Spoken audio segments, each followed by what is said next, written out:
question 12. This is quite a tricky question, and there's a lot to it for not a lot of space in your exam paper, and it's worth 6 marks. So there's lots to do, but it's not as horrible once you unpick it. So it says, Elwyn finds a bag of 80 solid brass cylinders in his attic. Okay, cylinders. I'm going to draw one because there isn't a picture. So let's visualize what we've got. Here's my little cylinder. Okay. Each cylinder has a radius of 2.3. So we know the radius is half. So that is 2.3. And a length of 6.4. So that's this bit here. He knows that the cylinders are worth selling as scrap metal. A scrap metal dealer will buy the cylinders from Elwyn for £2.15 per kilogram. Okay, for some reason it's put kilogram in bold, so we're going to come back to that. Let's figure out why.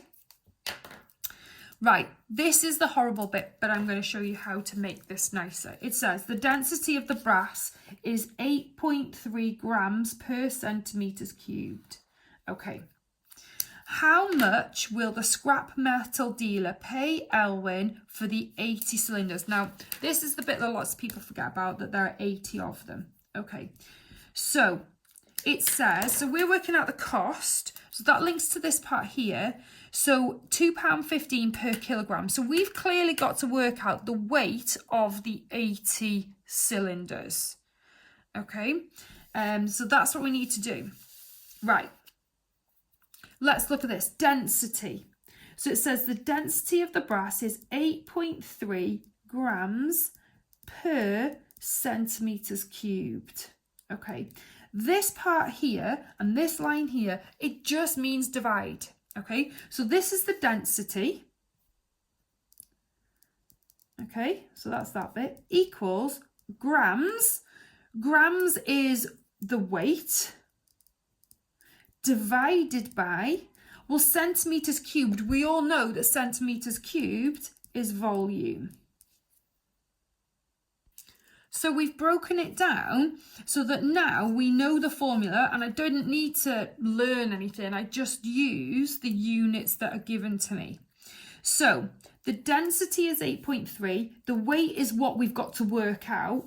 And the volume is something that we could work out because we know the radius and the length of our cylinder. So that's where we're going to start. So volume of cylinder. Okay, so you need to learn this is pi times radius squared times the height. So pi times 2.3 squared times 6.4. So we've got, so pi times 2.3 squared times 6.4. And I'm going to round it to 1 decimal place. So I've got 106.4. Okay, so that is my volume, centimetres cubed. Okay, so let's put it into this formula. So 8.3 equals the weight divided by this 106.4. So if I want to know the weight of the brass cylinder, remember this is just one of them, we're going to multiply those two numbers together. Okay, so 8.3 times 106.4. Okay. 8.3 times 106.4, and it gives me the answer of 883.12. So this is grams, okay, because it's grams in the formula here. Okay, that's for one cylinder. We have got 80 cylinders. So I'm going to do 80 times this 883.12.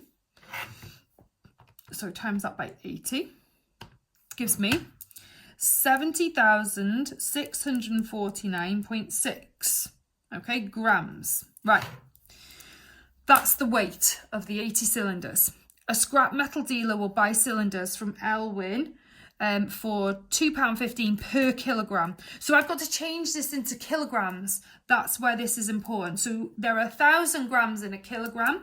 So we're going to divide it by 1,000.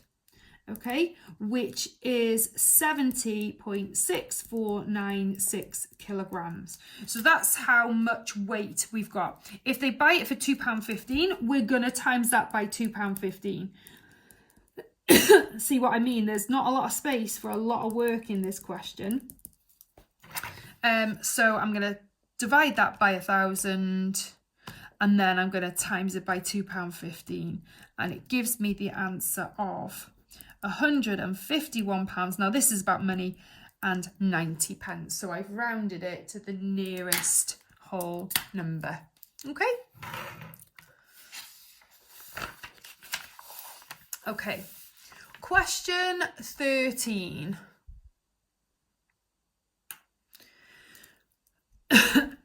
A gate opens straight out into a narrow path, as shown in the diagram below. The length of the gate is 826 millimeters. When the gate is opened through an angle of 48 degrees, it hits a fence. Calculate the width of the path. So the width of the path is this distance here, okay? So what we've got is, we've got a sneaky triangle that we haven't really seen because they've put the width of the path all the way over here. But the width of the path is the same here to here, okay? So what we've got is a sneaky right angle triangle with a length, an angle, and we want to work out the missing length. So this is trigonometry. Okay, so we start off, we label our sides. Opposite, adjacent, hypotenuse.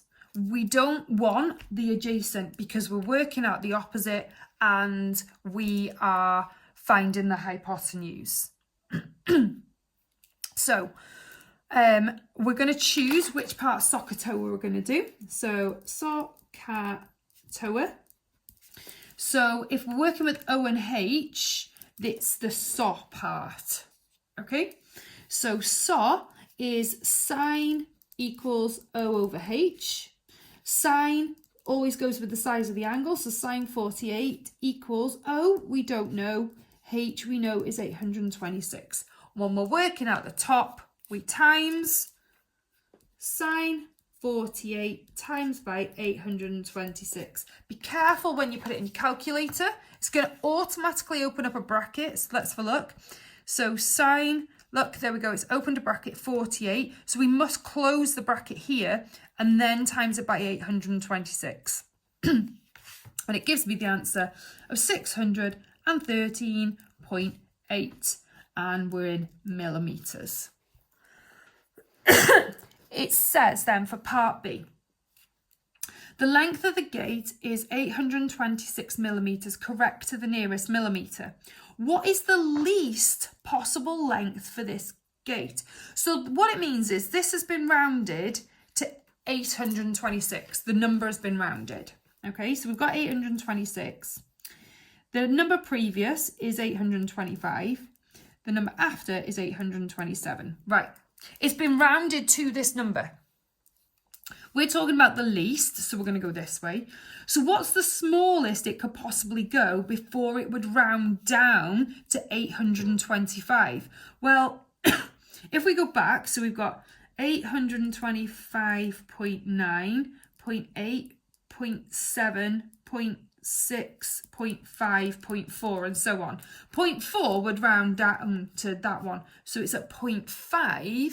That's where that first one would round up to this number. So that's the lowest it could possibly be. So it's going to be 825.5. Okay. Part C. Wainwright is a company that employs 200 people to make gates. The manager will select 5 of these employees to discuss changes at work. The manager has decided to use a systematic sampling method. The manager has a list of the names of the 200 employees.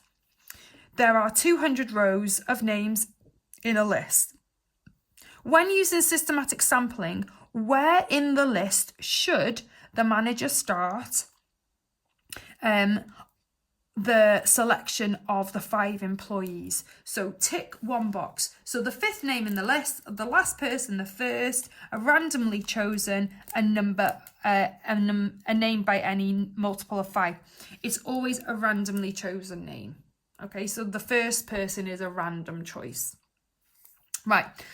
The manager actually starts by selecting the 3rd name on the list.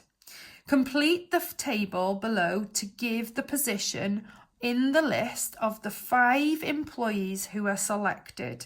Okay, this is really easy, and this is why this is on your paper, because it's the easiest sampling question. So you've just got to pick out the numbers. So it says we're choosing 5 employees out of 200. Okay, so those are the 2 numbers you're going to use. You're going to divide them by each other. So we're going to do 200 divided by 5. 200 divided by 5 equals 40. That means you're going to choose every 40th person.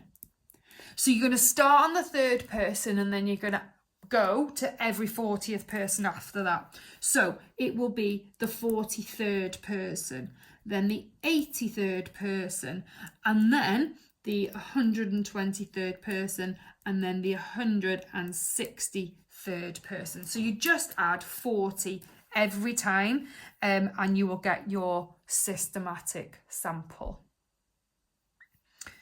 The very last question on this paper, I'm not going to go through because it's a box and whisker diagram, and this was on your unit 1, so I don't think it's going to appear on unit 2. So have a look through the videos, make sure you've answered all the questions you can, mark them, check that you've done them right, and then if you've got any questions, then just let me know.